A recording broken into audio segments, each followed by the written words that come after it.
Ladies and gentlemen, please be seated. Welcome back this afternoon. A very interesting session. Before we get started, I'm told by the organizers that there's a small announcement. Directly following this session, there will be buses to the reception tonight, which is the new town hall, the Neuss Rathaus, from downstairs. You also have the option of going back to your hotel and getting buses from there. Apparently they'll be available, but we urge you when you do to ask at the ITF desk when those buses leave and how much time you have to prepare yourself in order to be able to get to the reception. So of course, hope you enjoy it and look forward to seeing you there. Now, the second session will touch upon, in a large way, some of the things that we had talked about this morning, but it's very specific to energy efficiency and priority, which is priority in a time of economic downturn. In particular, we'll be attacking the problem of reducing CO2 emissions in the maritime industry and how important that is. I mentioned this morning that someone had said that shipping was the sleeping giant in this respect, and that it was the only sector that was growing in terms of contributions in emissions in transport. That might assume that nothing was being done to attack the problem, and if in the future that was the case, it certainly would continue to grow. But in fact, there are things that are being done, and we're going to look at that and gauge how important that is today, particularly on the options of reducing emissions that have been put together and now being agreed upon by the international shipping community, and also IMO's leadership in that respect. And I hope this to be a lively session, and I urge you to ask questions because we have a distinguished group of people talking about it. First, we're going to start with Mark Brownrigg, who is the Director General of UK Chamber of Shipping, who's going to give us a view of energy efficiency improvements past and future. And I give the table to Mark. Thank you, Tom. Ladies and gentlemen, as you've heard, I'm speaking with two hats today. The first is standing in for the original speaker, Peter Hinchliffe from the International Chamber, but the second is a CEO of the UK Chamber of Shipping, which is the UK National Member Association of ICS. And both our organisations are at the centre of the global debate on reducing ships' CO2 emissions.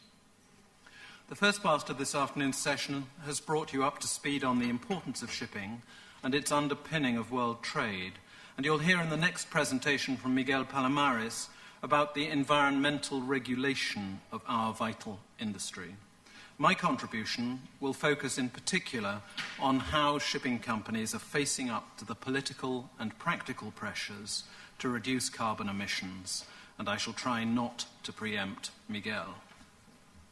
This December, as you know, the post-Kyoto climate change regime for the world economy as a whole will be taken to the next stage at a major UN conference in Copenhagen, COP15, under the banner of the UN Framework Convention on Climate Change, the UNFCCC. Now, over the last 2 decades, we've all seen action in our home countries in differing degrees to respond to the imperatives set out at Kyoto in 1990 and built on most recently in Bali in 2007. And as you'll hear from the UK Minister tomorrow morning, my own country has been among the most active and has set some very challenging targets. The key point right from the start is to acknowledge that economic downturn or no, this is the issue of the moment. Acknowledge also that the need to reduce carbon emissions is as urgent as ever, and that all sectors are having to address it seriously and meaningfully.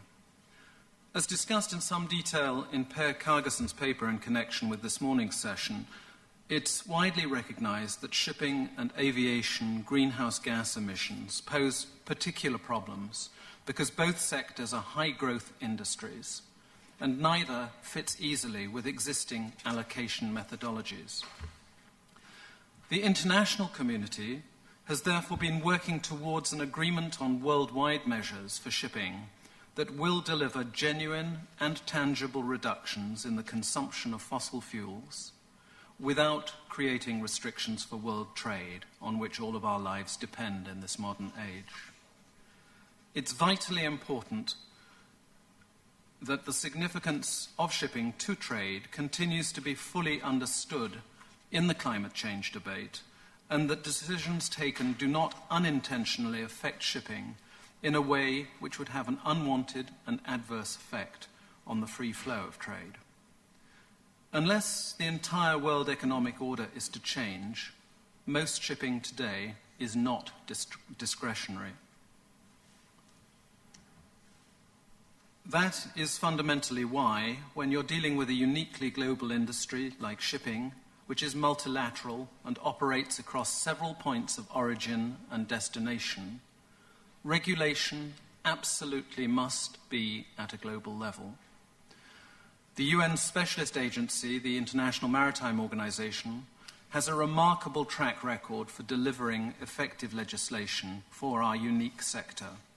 It's done so for 50 or 60 years across a wide range of standards relating to the design, construction, operation, safety, and environmental performance of ships.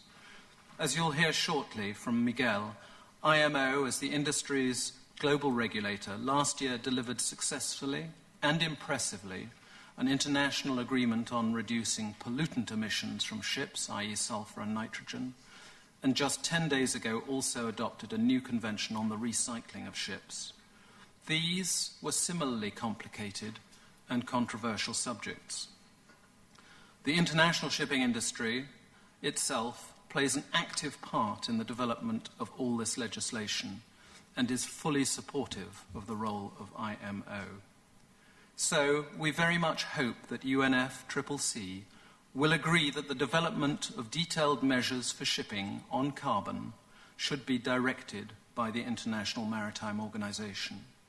It's already begun this work and is close to agreeing formal plans and indicators on ship management and design in order to encourage innovation and ensure that both present-day ships and ships of the future become increasingly more efficient through new thinking.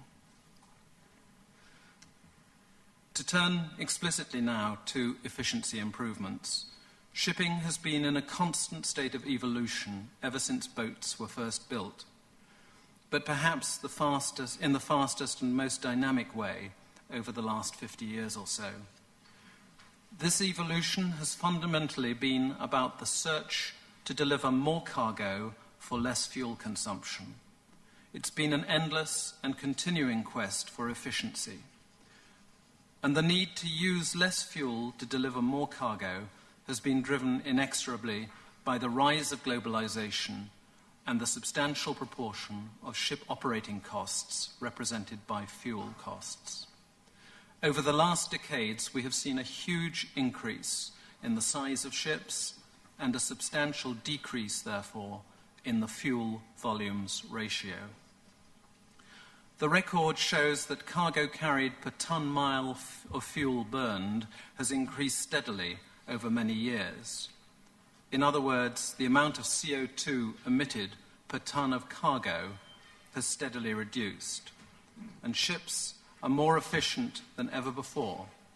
And as this slide, which you've seen in a slightly different way earlier on, as this slide shows, ships have become much more efficient than any other transport mode. The ships in this example are relatively small. More recently, the prominent English environmentalist Sir Jonathan Porritt recently quoted 15 grams of CO2 emitted per ton of freight by sea per kilometre and compared it with an even greater figure of 1,600 grams per kilometre for air freight. By either measure, this is efficient. The problem is that world trade continues to increase year on year and therefore to demand ever greater cargo capacity and more ships, despite the trend towards bigger and more efficient ships. Developed countries continue to consume, and developing economies have sucked in raw materials, with shipping the only transport mode that can deal with such massive volumes of trade. Hence, the growth in maritime fuel consumption in absolute terms. Let us put the current level of carbon emissions from shipping in perspective. This figure is difficult to establish precisely, but an IMO expert group has estimated it at somewhere around 850 million tonnes annually. The group has assessed shipping's output at about 2.7% of the world total. The right-hand graph shows a range of country contributions, and the salmon pink slice at about 7 o'clock is Germany. And the output of shipping is pretty much at the level of a large country such as Germany. The soundbite of shipping carrying 80 to 90% of world trade, as you heard earlier this afternoon, for 2.7% of the carbon emission is striking. But we can't afford complacency. If you project forward the expected efficiencies in other sectors, our relative share grows much bigger. And this just increases the political imperative for action in shipping too. Looking forward, new technologies and operational efficiencies will certainly make it possible for shipping to reduce emissions. Current best estimates suggest reductions in the carbon emitted per tonne of cargo carried over 1 kilometre of about, say, 15 to 20% over the next 5 to 15 years. But a clear distinction must be drawn between relative reductions in relation to fuel burn per tonne kilometre, which the industry can and must address and achieve, and absolute reductions in emissions by the shipping sector as a whole, which will need to be assessed in the light of the ever-growing demands of world trade. An approach needs to be found which will not restrict whatever level of world trade our society wishes to maintain. Our industry acknowledges the urgency and the need for practical and effective action. It's clear that shipping has been left out of the reckoning to date because of the complexities involved. But it's equally clear that this will not continue, and that governments will be keen to ensure that all sectors contribute in a real and practical way to helping meet reduction targets. From the viewpoint of shipping, the picture looks like this. There are no precise figures on this slide, but it shows the nature of the challenge.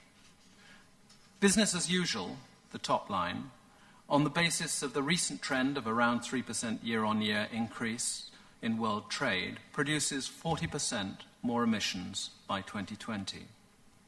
Assuming they come through, technical and operational efficiency improvements will offset part of that increase, and IMO is working, as you'll hear, to require or recommend these in an agreed and structured manner. But that will still leave a substantial need for further reductions to meet governments' hopes and demands. And it's this territory that is now being addressed by industry in depth. The debate has begun in far greater detail and earnest during the first part of this year, with national shipping industries and national governments only now beginning to understand and now reveal their hands and positions. Before I get into the industry's position, let's just look briefly at the political landscape as we approach the next rounds of intergovernmental discussions at IMO in July and at the UNFCCC in Copenhagen in December. Encouragingly, the European Commission has indicated that it too would prefer to see a global IMO response rather than an outbreak of regional initiatives. However, the Commission has also made it clear that in the absence of an IMO solution by 2011, it may feel compelled to develop regional controls in order to help meet the firm EU political target for reducing all EU carbon emissions by 20% against a 1990 baseline by 2020. It's also been suggested that if IMO does not achieve an agreement, shipping emissions might be included in the national emission reduction targets of individual EU member states. A further point, and this is applicable to any region or country which has the potential to take unilateral action. While, of course, we respect the EU's right to take unilateral action, it also has a responsibility first to do all it can to work within IMO to help achieve the goal of a worldwide solution. And this commitment to IMO must be both genuine and backed up by constructive engagement, not just lip service. Significantly, the latest climate change package proposed by the European Commission in 2008 did not include shipping, as it did aviation, in the relaunched EU emission trading scheme. We agree that the engagement of international shipping will involve additional complexity and that it is necessary and right to keep the practical systems for carbon reduction in aviation and shipping separate. The position of the United States will also be critical. With the election of President Obama, the US is developing a more focused response on CO2, both at the federal and at the state level. And it's hoped that the US will also support IMO as the most appropriate forum for the development of measures for shipping. A question then hangs over the positions of the emerging economies like China, India, Brazil, and the other so-called non-Annex I or developing countries. Although they're signatories to the Kyoto Protocol, they are absolved of the need to make carbon reductions on the basis of the principle of common but differentiated responsibilities.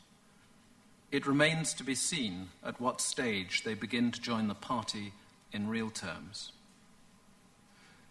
In our view, in shipping, it will be important for industry and governments to aim for a genuinely global regime which makes no distinction by nationality or by ship registration, in order to ensure a full application of any measures agreed and in order not to introduce competitive distortions.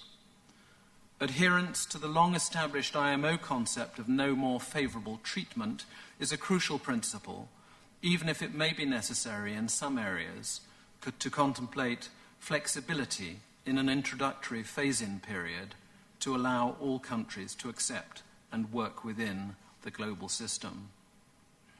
So what are our goals and objectives for the coming rounds within IMO and the UNFCCC? As we've seen from the graph I showed earlier, new technology and operational measures are fine, and they'll result in efficiency gains on an individual ship basis. But these gains are unlikely to even offset the predicted growth of the industry and will almost certainly not meet the aspirations of those governments in the forefront of the carbon reduction debate. This suggests that the industry must be prepared for additional encouragement in the form of a financial or market-based instrument, or MBI, to bridge the gap between practical reduction measures and political demands. Such an instrument should, in effect, enable the shipping industry to pay other sectors to make the carbon reductions that we cannot ourselves make at this stage. And it would do this through an international funding mechanism which would facilitate investment in offsetting systems such as reforestation and, perhaps most importantly, in research and development into ship design, construction and operation. There's a strong debate now as to whether this could be best achieved through a carbon trading market for shipping or through some form of tax or levy.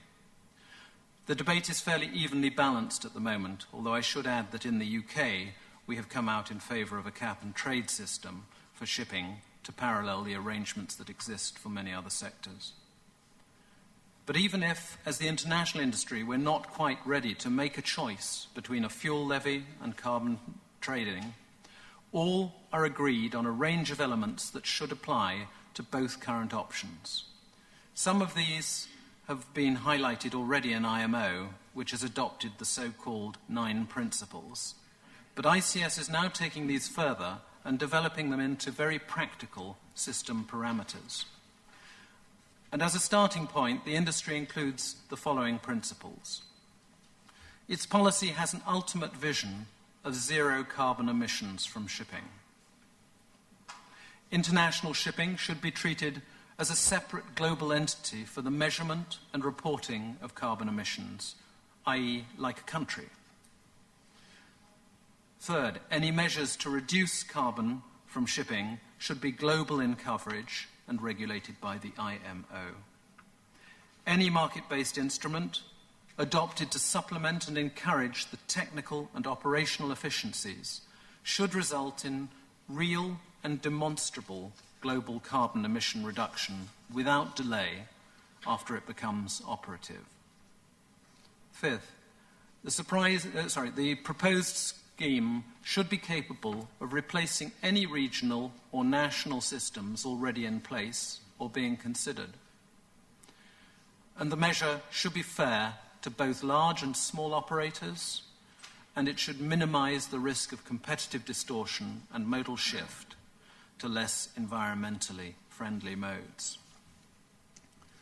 Don't worry, there's only 2 of these slides. The establishment of an international administrative body will be necessary under either option to handle funds accruing from the levy or the trading scheme. Both systems would be applied by reference to the fuel consumption of individual ships, with monitoring and verification through bunker purchase records and fuel suppliers' sales using the system of bunker delivery notes, which is already in existence. Disbursement of funds raised would take into account the need to meet the requirements of any target imposed on shipping for overall GHG greenhouse gas reductions.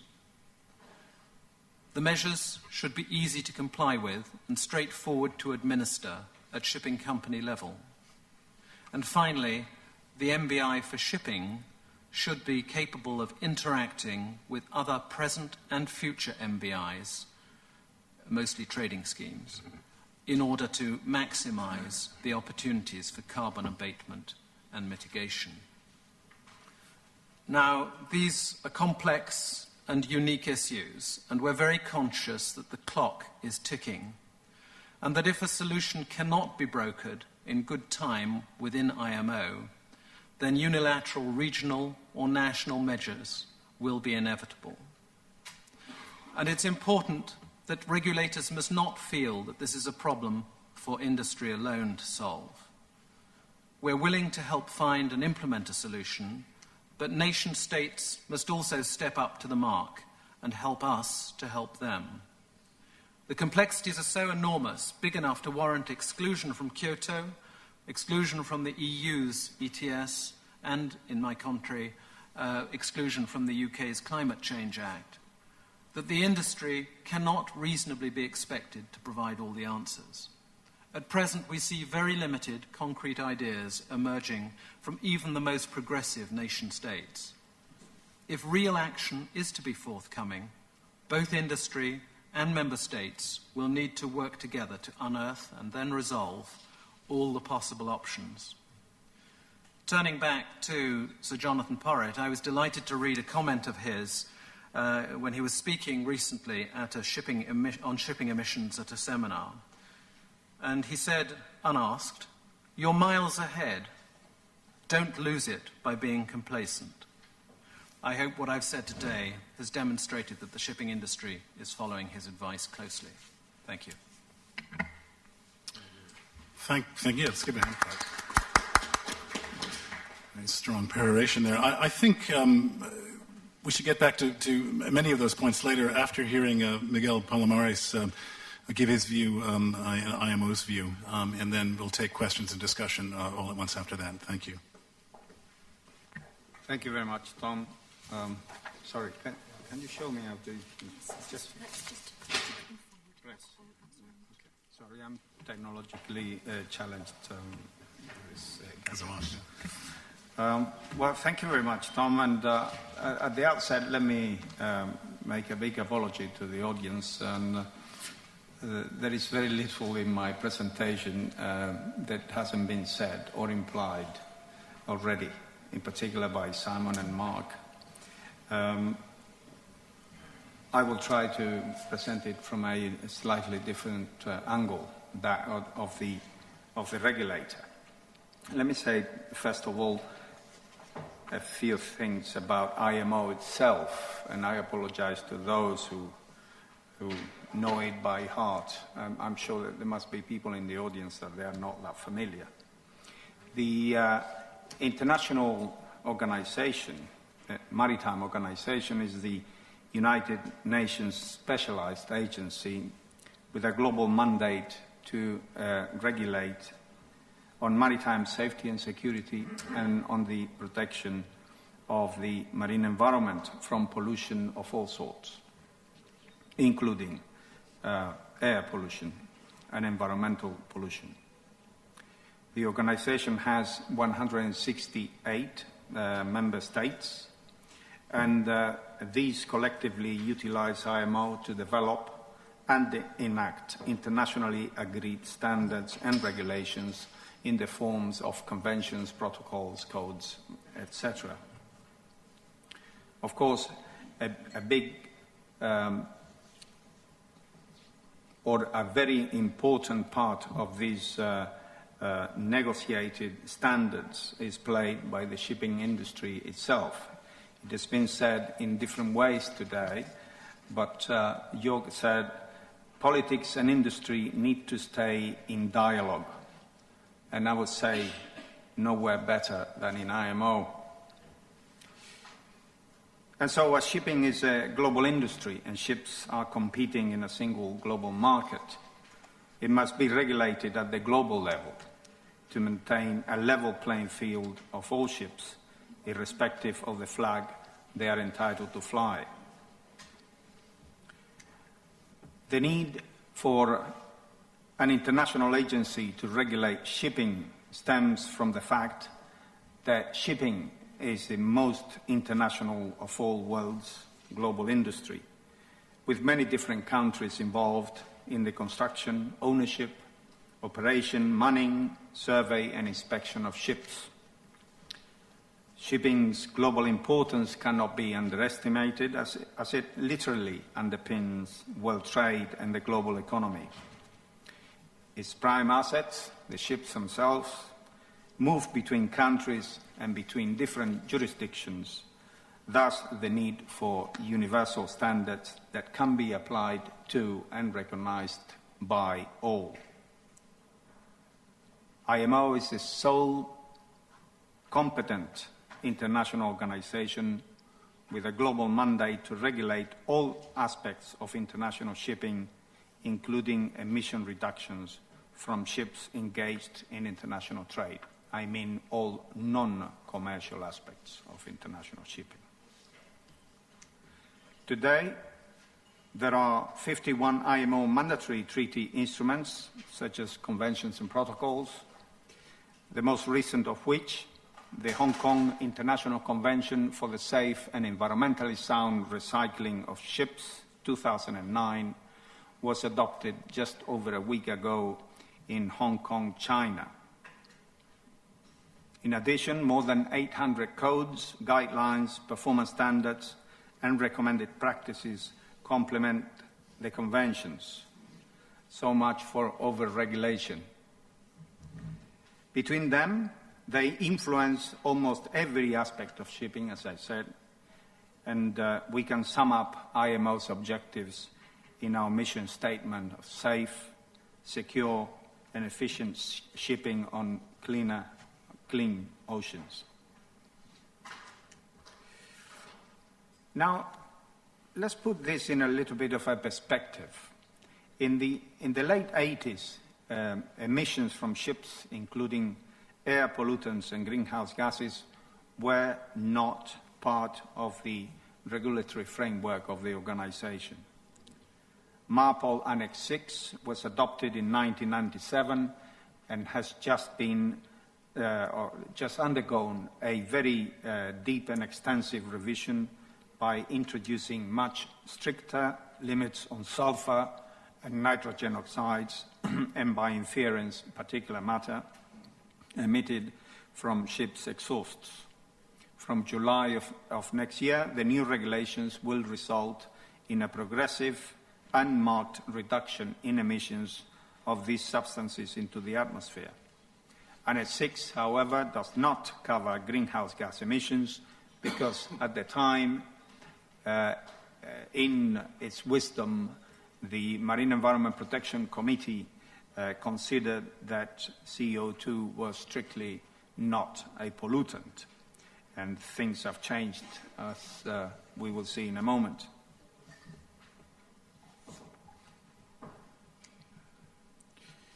So how is the regulation of greenhouse gas emissions from international shipping being addressed? Let's first consider a few basic facts that you have seen, I think, before, at least the top left-hand corner slide. Well, seaborne trade has grown considerably over the past decades, and notwithstanding the current economic downturn, it is predicted to continue growing in the longer term. Despite this growth, a reduction of harmful emissions from ships and a marked increase in fuel efficiency have been achieved over the past decades through enhancements in engine and propulsion system efficiency and improved hull design, among other factors. In absolute terms, however, greenhouse gas emissions from ships are predicted to continue rising in the future as the world's fleet keep growing. Therefore, we need to develop, enact and implement worldwide effective measures to further reduce and, when necessary, offset shipping emissions in consonance with the wider efforts being made under the UNFCCC regime. But before we could embark in developing meaningful international regulations, there was a need for reliable emissions data. The second IMO greenhouse gas study, 2009, which has been carried out by an international consortium of reputable scientific and research institutions from all over the world, some of whom are represented here today, has just been submitted for consideration by the Marine Environment Protection Committee at this next session in July of this year, so that the regulatory work will be based on current, solid and up-to-date data. As you can see from the slide, the consensus estimate of CO2 emissions from ships engaged in international trade for 2007 is 843 million tons, or 2.7% of the world's total. A modest contribution indeed, considering the vital role that shipping plays in global trade. Here are more results from the study clearly illustrating the carbon efficiency of maritime transport as compared with other, the main land-based modes like rail and road. And this is a slide similar to what Mark was showing earlier, but this time compared with the major sectors of industry in general. We also needed to take into account the bigger picture in order to put in context the subsequent action that IMO needs to take to address the threat from the maritime transport angle.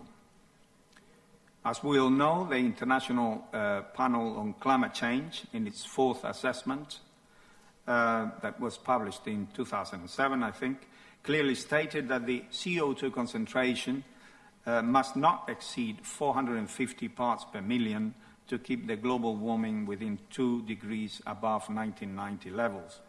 To avoid exceeding this limit, greenhouse gas emissions would have to peak within 10 to 15 years from 2007.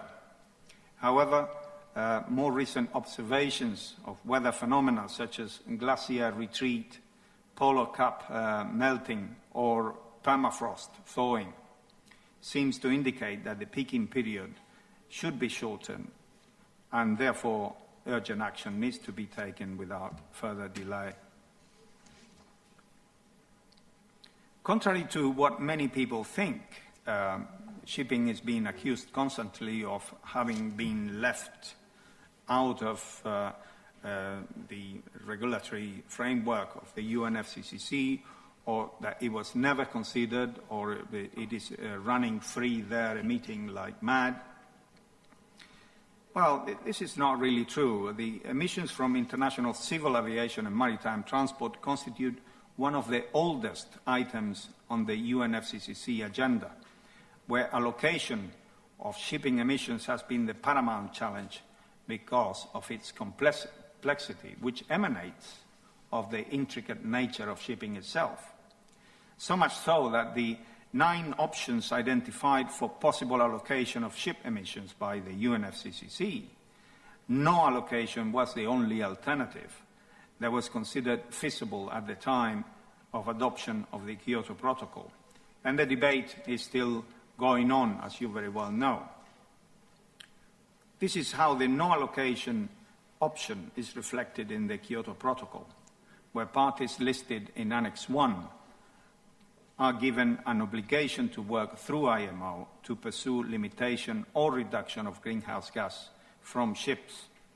The wording of this article has been, in fact, the main obstacle encountered by IMO when trying to develop an international regime to regulate greenhouse gases, while at the same time trying to uphold IMO's fundamental principle of non-discrimination on account of the flag ships fly.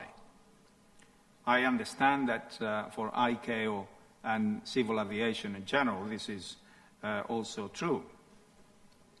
Moreover, considering that the overwhelming majority, and as you can see from the table down there, 77% by deadweight of the tonnage, the world's tonnage, of all merchant vessels are registered in non-Annex 1 countries, one could argue what contribution would shipping be making to the world's efforts to stem climate change if any regulatory framework were applied only to a quarter of the world's fleet. And that would be at the beginning.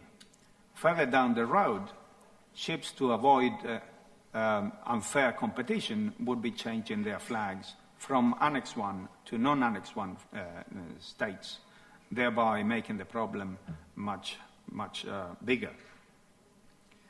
There are many other reasons, of course, why discriminatory action is not an option within IMO regulations. So, what has IMO been doing during the interim, since 97 perhaps? To start with, the Assembly of the organization in 2003 adopted the resolution you see on the screen on IMO policies and practices related to the reduction of greenhouse gas emissions from ships. And in this regulation, the MEPC, the Marine Environment Protection Committee, is requested to develop a work plan with a timetable, establish a greenhouse gas baseline, and develop a CO2 indexing methodology. This the committee did, and put together a work plan which consisted mainly in the development of technical, operational, and market-based reduction measures. So in following this plan, the committee in July of this year will have for its consideration an agreement, this consideration and agreement, the technical and operational measures developed with the help of ad hoc working groups over the past couple of years or so. This consists of the following. On the technical side, there is an energy efficiency design index that will be applicable to new ships, and that means ships constructed on or after the date of entry into force of the regulations concerned. An energy management plan, which will be specific to the ship and apply to all ships, new and existing, which is based on guidance on best practices that the industry and IMO are working very hard on. And then the necessary baselines to establish the required comparisons. I have to say that the management plan makes use of an energy efficiency operational indicator that I would be referring to in a minute or two. As regards the possible market-based mechanisms to supplement the above measures, you have heard Mark, and I will not dwell on this because the committee has not really embarked as yet on a sufficiently in-depth debate on these matters, and perhaps if we have a chance after July, I will be only too pleased to go into more detail on these matters. In a little bit more detail, the Energy Efficiency Design Index is very simple in conception. It's just the ratio of the environmental cost by the benefit for society.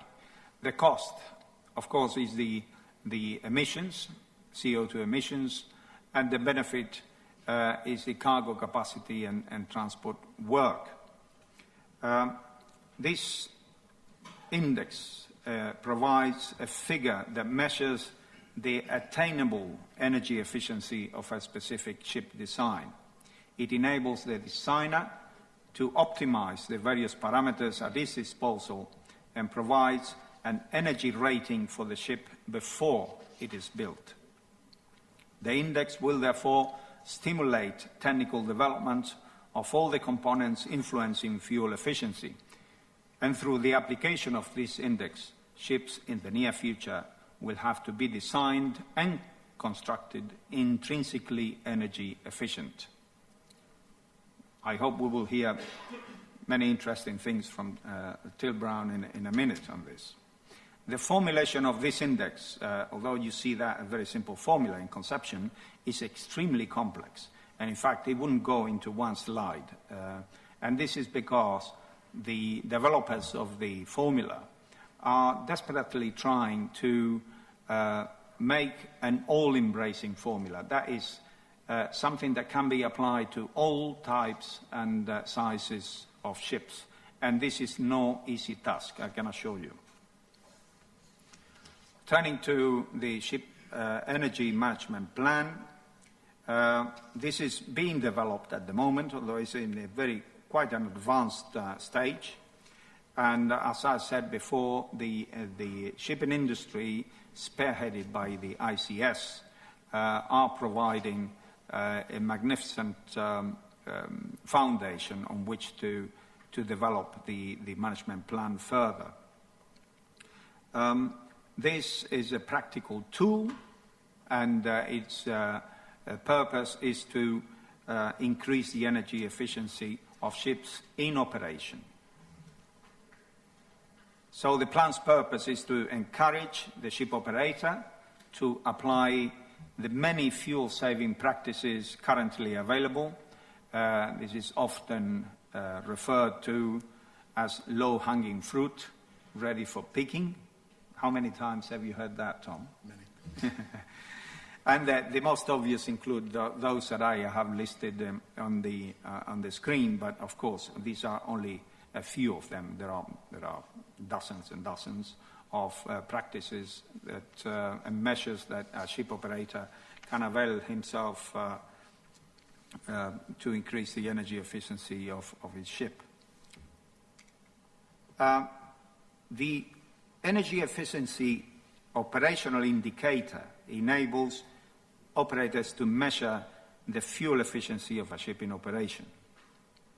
This is expressed in grams of CO2 per ton-mile, and the indicator enables comparison between individual ships doing similar trades and routes, and therefore facilitates adoption of appropriate measures to reduce energy consumption. But more importantly, the indicator makes it possible for operators and crews to monitor the effectiveness of any new measures applied in accordance with the Ship Energy Management Plan that we have seen a minute ago. This indicator has been implemented on a trial basis since 2005, although with a different name. It was known as CO2 operational index, I think. And the outcome and experience of these trials obviously will enable and help the MEPC in July to adopt a mature and robust tool to gauge the operational efficiency of individual ships. So what is the way ahead? Before December in Copenhagen, and this is no crystal ball, believe me. I'm firmly convinced that we are going to achieve this. The MEPC 59 will agree to a package of technical and operational measures, i.e. the index, the plan, the indicator, and the baselines. Secondly, it will draw a clear plan to develop further a market-based mechanism. We cannot be over-optimistic in thinking that the committee, out of the blue in July, is going to come up with a firm decision as to what route to take, either ETS or a levy. It might go as far as agreeing that there is a need for an international fund. Mark, again, put it very, very clearly there. Whichever route we take, we will need an international fund that in turn will need an international convention and an administrative system, no matter whether you feed the fund with an ETS or a levy system. Thirdly, the MEPC 59, this is more for COP15 than for any other reason, adopts a resolution setting out a firm calendar for regulatory action. And then the whole of this package is submitted to COP15, together with a position paper from the Secretary General of the organization. After Copenhagen, then we can start in earnest to put these agreements into regulatory action, and this will be undertaken by the two sessions that the MEPC has scheduled for 2010, one in March and another one in October. So what would we ideally like to see coming out of COP15? We certainly have three main objectives that I would like to put to you. The first one would be that IMO continues to be entrusted to develop and enact global regulations to limit or reduce greenhouse gas emissions from ships engaged in international trade. 2, the regulations are applied to ships according to the non-discriminatory principle on which the IMO regulatory framework is based, i.e. regulations should apply to all ships regardless of flag. And thirdly, in order to allay the fears of developing countries that brandish the common but differentiated approach in the case of greenhouse gases only, I have to add, because this approach has not been put forward with any other regulations thus far, not even with the Annex 6 regulations, which, by the way, will be much more onerous than the greenhouse gas emissions. Then, in order to allay these fears, the interest of developing countries will be fully taken into account somehow, possibly through the market-based mechanism to be developed. I don't want to go any further into this, although there are many ideas floating around, but the idea would be that a part of the revenues created by the market-based mechanism would be used to help developing countries through, Mark mentioned deforestation, it might be some other things. These are CDMs under the Kyoto Protocol, but there are other mechanisms from which you will buy you will buy your right to emit from projects that are implemented in developing countries, therefore representing an advantage, an economic and development advantage to these countries. And with these three noble pursuits, Mr. Chairman, I thank you very much. Thank you. Let's have a hand, please. Well, we had a call for cooperation on one side, very eloquent, and also a very interesting laying out of a detailed roadmap. I think it's time maybe to pause before we move to our next presentation to see if the audience has a reaction or some questions to the two gentlemen who've just spoken.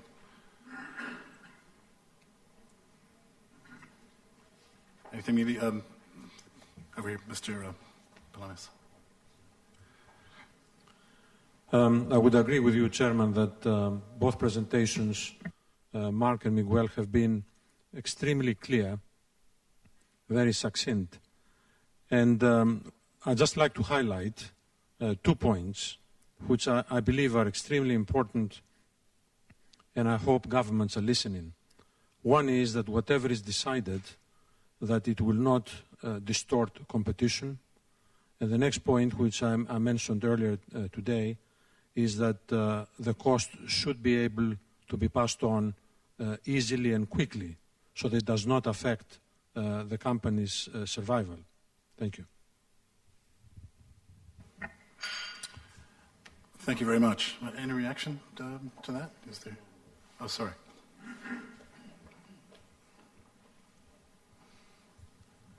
Thank you. Grim, Deputy Research Commissioner, Federal Ministry of Transport. I have just 2 questions for clarification. The first one addresses the Energy Efficiency Design Index. There is the question, which indicators you're using for measuring the benefits for society? So I would be interested on the state of art of the discussion at MEPC with respect to the 4 major indicators you use for measuring the benefits for society. Second, you addressed the market-based mechanisms MEPC 59 will discuss about with, in relation with the Copenhagen process. Will there be a final agreement reached at MEPC 59? So in Copenhagen, you have the clear input, clear opinion of IMO to represent in the Copenhagen Forum. Because I think this is necessary because the Copenhagen Forum has a very clear and short time frame set. So IMO is under severe pressure to reach an agreement at MEPC 59. Do you think this will happen? Let me answer your second question first. Ideally, the committee should take perhaps a decision on what route to take. But the thought that at MEPC 59 there will be anything developed or even resembling development is not on the table. And I think everybody recognizes that. It is the chicken and egg situation, really. IMO cannot go much further than it is gone now without a COP15 agreement. So we have to start from there. What it will do is to have everything, all the ingredients ready. And the moment that COP15 is over, then next year, through the 2 sessions it has, and probably beyond, then it will develop the market-based mechanism. What is possible, and it will in all probability happen, is that the other measures, the technical and operational measures, will be ready by the end of next year. And by ready, I mean put into regulation and adopted, but not the market-based mechanism now. regarding this, the first question, I hope this answers your second question. The first question, benefit for society, is an expression that has been used when the index started being developed. I mean, this is what we perceive as benefit for society is the fact that what has been said earlier this afternoon here, all that shipping does for global trade and society in general, i.e. transportation of goods, commodities, fuel, etc., and that is a benefit for society in itself. Now, that has a cost, and the cost is the numerator of that formula, which is the emission that it emits. In order to obtain the benefit for the society, you have to pay the cost of greenhouse gas emissions. But it doesn't mean more than that. As I was saying, the formula, you wouldn't recognize within the formula whether environmental cost or benefit for society, because it's all full of mathematical symbols and things that I didn't think it would be of any advantage to show here. But basically that is what it is. By the way, this will be expressed in, like the indicator, in grams of CO2 per ton mile as well, or unit of capacity.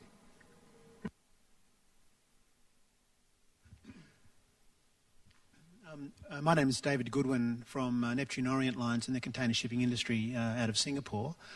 There's a fundamental question of concept that I'm not fully grasping at the moment in the various proposals, and it's this, that when I previously worked in the steel industry, so when emissions in that industry are being regulated, taxed, levies are being charged against it, the proceeds go back into the general revenue of the country, the jurisdiction in which the facility sits, and it may act on the one hand as a penalty to encourage reductions in emissions.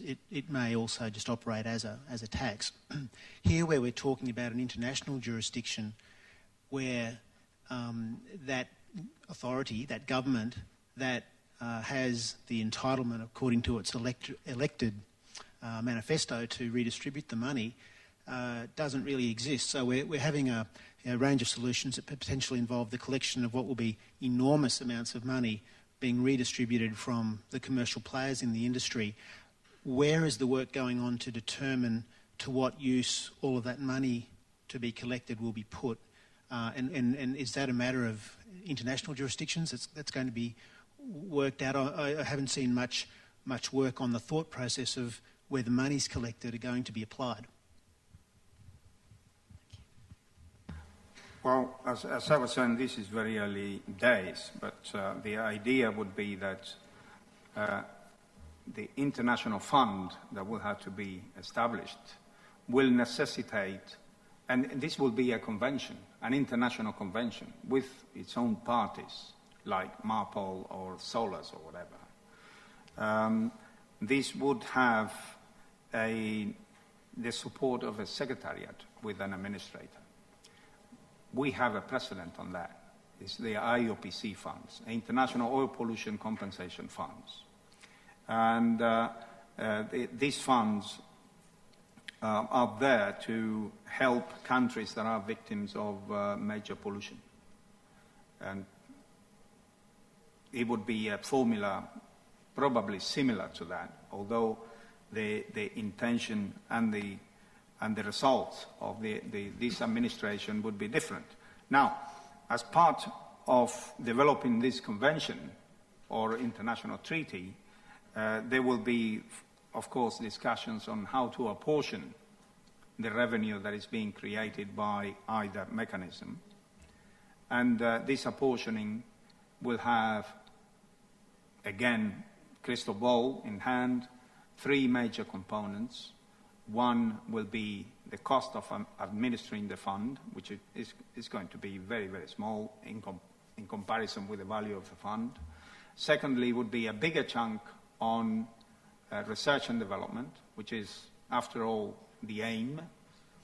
And thirdly, there will be another portion to pay for emissions through Kyoto mechanisms, be it CDMs or any other mechanism.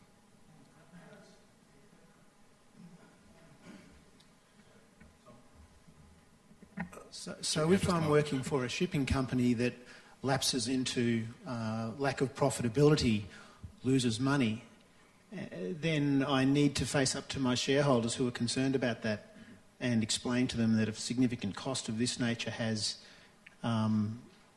had that impact on the company. I think people will understand that, but they will very much want to know then, well, what use is this money that's been taken from us being put to? So I think at the time that the decision is made to apply the tax, there needs to be very specific detail about exactly how that will be used, because it as a private organisation, it would be incumbent on a company to be able to explain that to its stakeholders.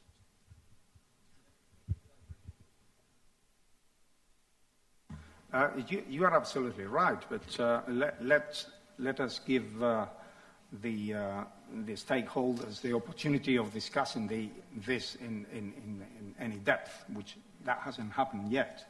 But presumably, one can think that the part of these revenues will revert to shipping through the research and development issues. And the other part will go into paying for emissions that shipping itself, through the growth of the shipping industry, will not be able to reduce.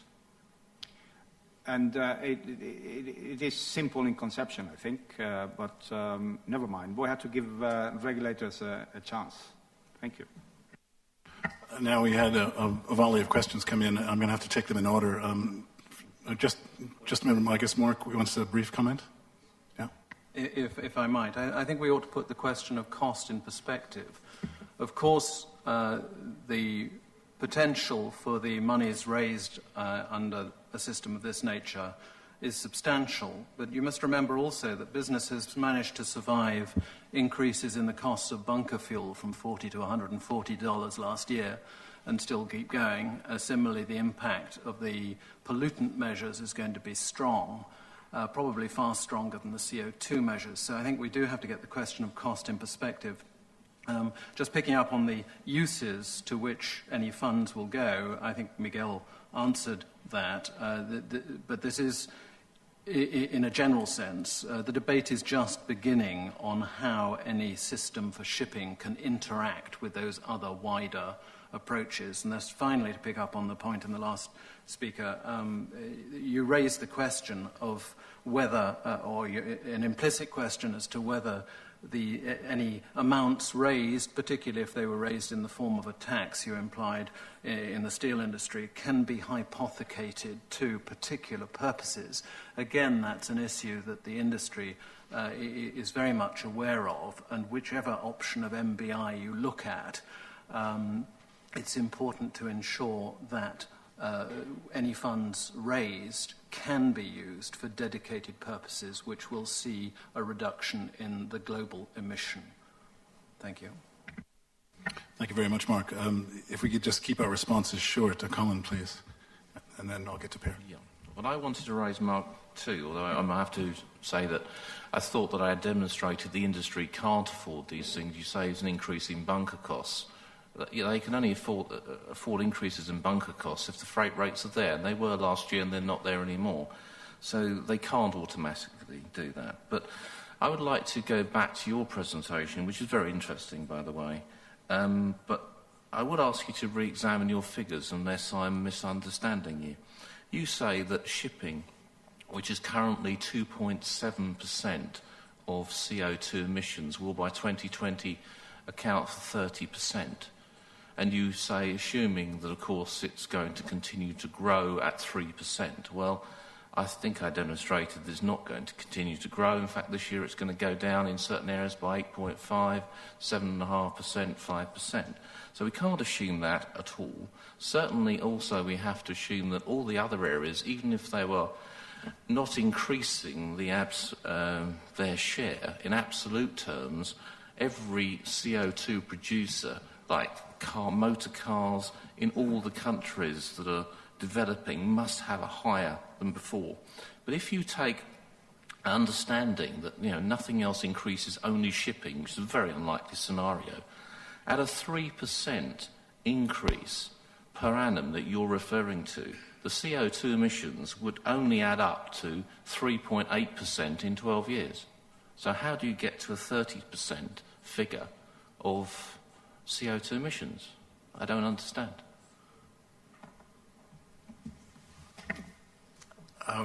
Does that demand a response?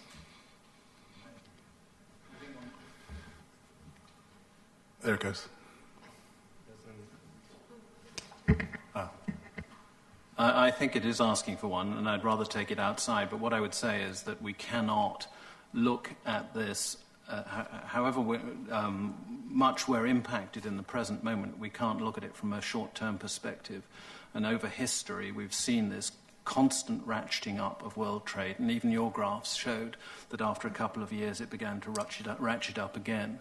So I'll take the figures outside the meeting. But in the long-term perspective of the last X years and looking forward another Y years, you're going to find that the ratchet of world trade upwards is continued in some form. Whether you then move your deadline by a couple of years or so just because we haven't quite reached it yet is, I suggest, irrelevant. Well, thank you, gentlemen. And this will have to be the last comment question on this before we move to Till Braun. Perikakis? I think it should be on, it's green. That I would like to continue the discussion over the revenues of the levy. Because one element that was not mentioned in this discussion is that the Danish proposal, the submission to the IMO's MEPC, says that it should offset any emissions above a baseline. And when I asked the government of Denmark or its spokesman about the character of that baseline, they say that that should be interpreted as a cap, which means that it is required in the system to offset any emissions which happens to be above the baseline or the cap. Then the question arises what the price of the carbon market will be in the future and the size of the levy. And the size of the levy is only indicated in a very broad range in the Danish submission. Suppose that it was set exactly at the level of the future carbon price, then there would be no difference between the Danish proposal and the proposal from Germany, Norway, and so forth for an emissions trading scheme. They would be equally effective on emissions in the shipping sector. They would generate exactly the same amount of money. But on the other hand, if the levy is set far below the price on CO2 in the market, there might not even be revenue enough for offsetting all emissions, depending on what the price on carbon dioxide happens to be in the future.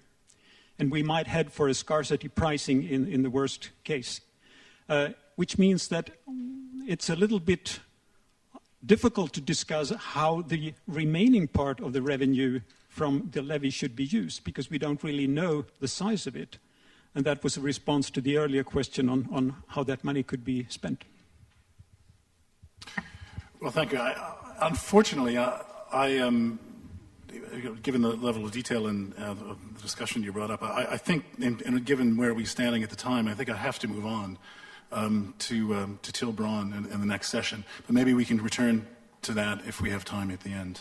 Thank you. Can I move on to Till, who is going to tell us the quest for energy efficiency through technical innovation? We've alluded to some elements there earlier. Thank you, Chair. Distinguished delegates. I think it's fair enough. We are a little bit behind schedule, but for those of you who have been here last year, you know that people were talking half a session about switching off a car engine at a red ample, yes or no. And I mean, we are talking about the people who are transporting 90% of everything that is moved around the globe. And I think we cover quite a lot here this afternoon, so thank you all for staying. There's one more thing I would like to show you before I move on with my paper. And this is actually what designers have seen last year. This is the second session or the second conference we have in Leipzig. And you might just have a look. You see things on rails, on roads, and in the air. And it looks a little bit aggressive, doesn't it? And the only thing that looks green is shipping.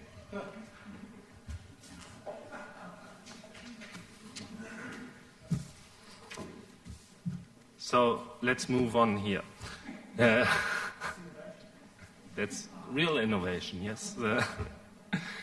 Efficiency matters, and it matters for quite a number of reasons, because there are things happening at IMO.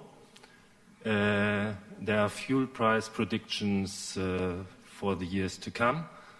There will be speed management and in the future, and the relative importance of efficiency to all that. And there are a number of options to cover these challenges and opportunities. That's, of course, the hull shape of existing ship, but also of new ships, a reduced frictional resistance. And of course, I will try to give you a little bit of an outlook. And one of the reasons ship owners or shipping industry needs to consider is there is a planned reduction of sulfur content in future. So we will see that very definitely. So that's a given thing. We will have less sulfur in fuel, which is good, but which might be a driver to fuel cost. And to come back what Colin said, where are the numbers coming from? They are coming from a greenhouse gas inventory study of IMO from the MEPC 58. So what you see here is basically the same scenario again on the right up chart.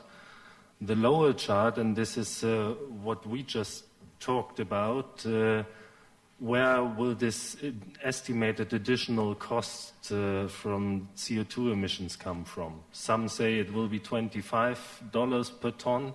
It could be 100. It could be $300 per ton surcharge. And the lower right table simply shows you the impact on CO2 surcharges on the fuel price in future, where it might went. So if we look forward in fuel prices, we are currently at a lower level than we had been, for example, last year. But we will see CO2 surcharges in future. And what we will also see is a marine gas oil premium, because it might well be that with future sulfur limits, we will come back to a marine gas, so diesel oil, something you could almost burn in your car, type of fuel in ocean-going ships. And this will not be free of charge, this fuel. It will be far more expensive than the fuels that ocean-going vessels are burning today. So there are a number of impacts. And if you look at the high-speed container vessels and their speed management in future, we will need to look at optimal fleet speeds. So speed management of the fleet based on fuel costs, charter rates, and cargo value.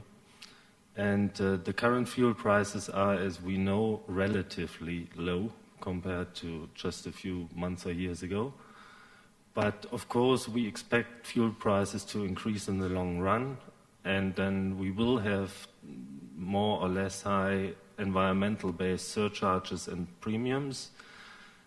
And maybe in 2020 we are at $900 per ton, just to put one number up. What we also believe is that with the increasing fuel costs, the container vessels will transport goods with increasingly higher value. At present, even scrap is shipped in containers, and it is doubtful that if container vessels to go that fast, it might well be that the value of the cargo might go up. Let's look a little bit about speed management of fleets in future. What this graph basically gives you is the upper brown one is a typical 12,000 TEU container vessel. The green one is 8,000. The blue one is 5,000 TEU. And in past years, people were traveling with 24, 25 knots, 23 knots, and they did voyages or certain legs with 8 vessels. In future, it might well be that the optimum speed for, say, a 5,000 tons or today's Panamax container vessel will be between 14 and 16 knots rather than 23 to 25. And it will involve not 8 ships any longer, but maybe 11 ships. So we will see more vessels going at more efficient speeds, and bottom line will burn less fuel for protection of environment as well. Just to show that again, if you see the cost of capital, the capital cost, the crew costs or the other operating cost and the fuel cost, there is a need to work on efficiency because by 2025 the fuel price might already make up to 85% of the vessel operating cost per day. So that is just to underline that the industry has fully taken the message. We know that we have to do something. We are jointly doing things. We are doing it very silently, but we do. And we do it with a number of options that we have, and Miguel named already a few of them. We can do a lot already on existing vessels. We can work on high levels, on detailed levels. We can work on operations, on hull and on machinery. We talked just about the energy efficiency operational index. We can work on index data analysis, operational fuel consumption analysis, and then all the things that could be achieved by a better management or different management or more sophisticated management. Trim optimization and routing might have to do with which crew is on board, but also which cargo is on board and when does it need to be where. The crew needs to be trained. The speed management is certainly an area to look at. If we look at the vessels to come and we look at hull, the hull shape, how is it looking currently? What is the real power that is needed? Because if we all know that in future we will go 10%, 15% below today's speeds, we definitely need a different hull shape, and we will not require these extreme high engine outputs anymore, main engine outputs. We will have then different operating conditions. We might or we can look at appendage change, so rudders, propeller shape, and so on. The hull form, air cushions are an option. and lightweight materials, where we have quite innovative ideas on the market currently, and a number of people are looking into that already. Machinery, so the things that are quite often not seen at all, because you just see the funnel of a vessel and that's it, and you hear the engine room ventilation when you're passing it quite nearby.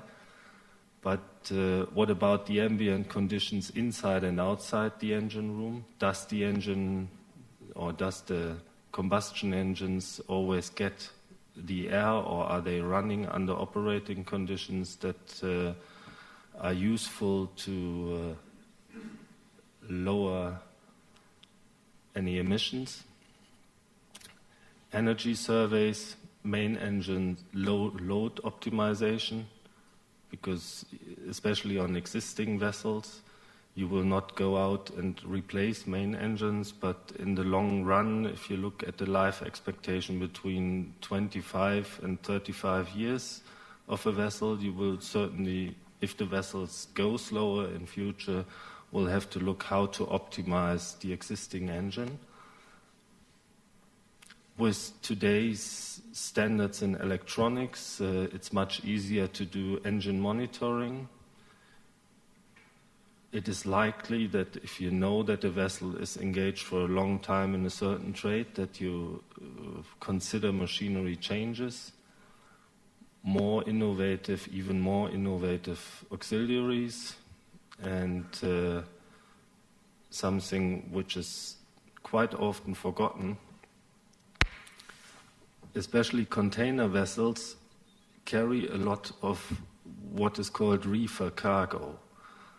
This is not only grapefruits and pineapples and flowers.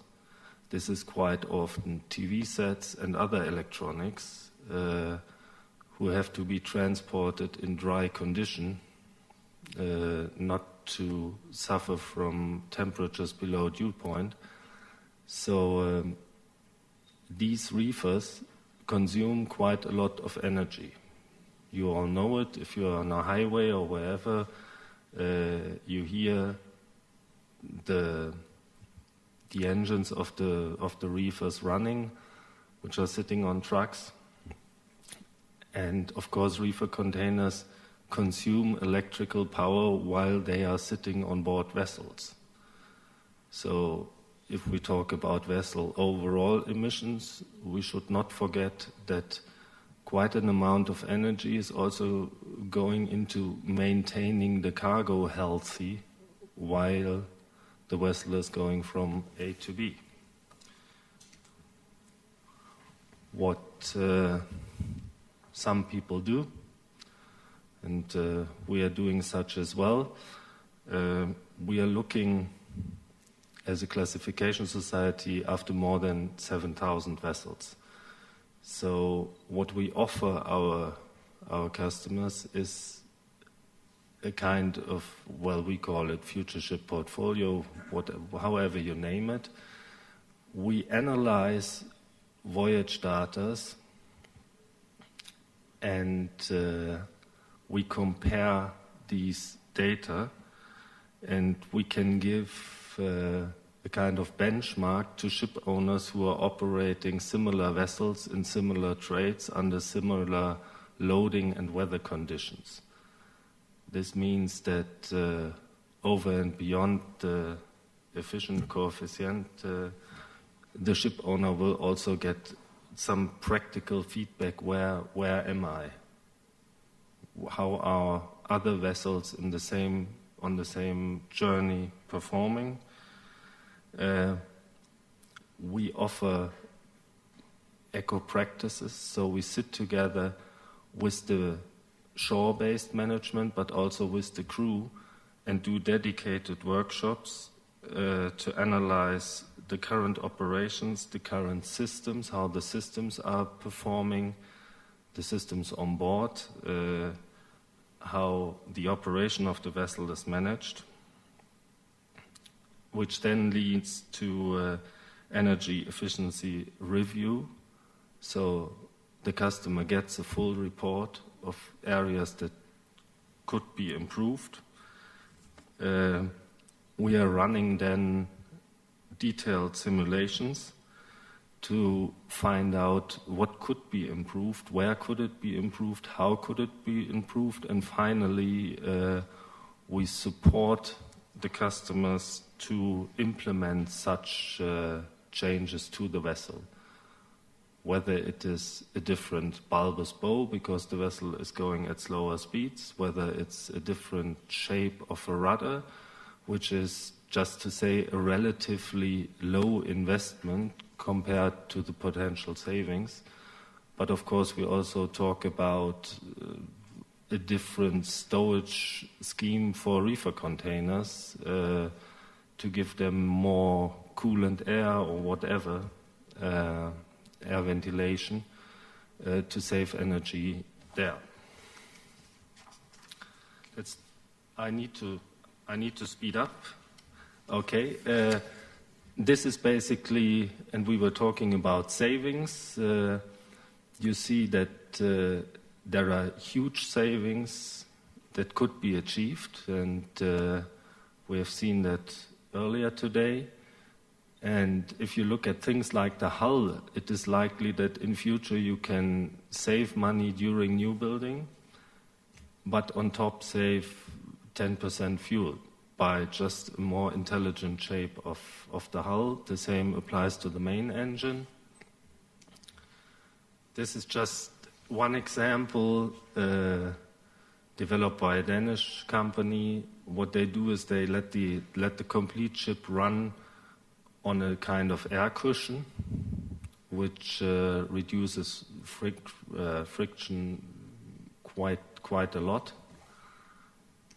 And what we might also see in future is wind and solar powered kind of vessels. It is not necessarily a dream. Such things are part of innovation in the industry. Like I said in the beginning, shipping makes up for 90% of world's transport. Shipping is totally underestimated for the innovation that we are doing on a daily basis without anybody in the global society recognizing it. Thank you very much.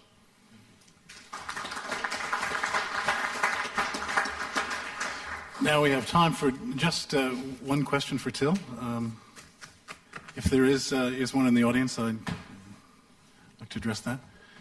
Okay, I think it's been an extremely interesting afternoon covering the importance of shipping to global trade, the importance of shipping to the world economy, and this session on CO2 emissions reduction and innovations that will lead to basically more energy efficiency in shipping has been fascinating. I would like to return to one of the main themes that's popped up during the second session and pose one question as a way to close it to Mark, if that's okay. And I don't mean to put you on the spot, but Mark had an interesting way of raising a dialogue with the industry and sort of a call to arms to governments to help.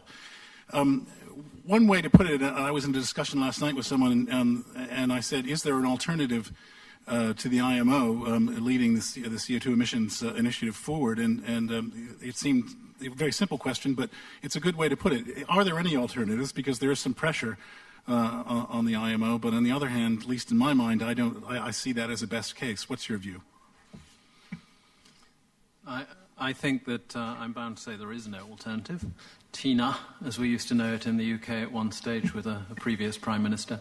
But more seriously, this is, as it's been demonstrated to date, an industry that's been treated apart. It's been kept outside. Even aviation has now been placed inside in some areas. Shipping is still outside for reasons that we've heard all afternoon in a way, and I won't repeat. So I think it's very difficult to see it being regulated in this particular area by an entity which is not focused on those particularities which apply to the sector. So I might say that, mightn't I, anyway, because I'm in the industry. but it's difficult to see any justification for any other less engaged international agency taking on that role. And we have one that's there, and for that reason, we would suggest we use it. Thank you very much. I recommend that we close it off now. It's been a long afternoon. I want to thank the audience very much for their engagement, and I want to thank the panelists and the presenters for their very, very interesting contributions. Let's give them a hand, please.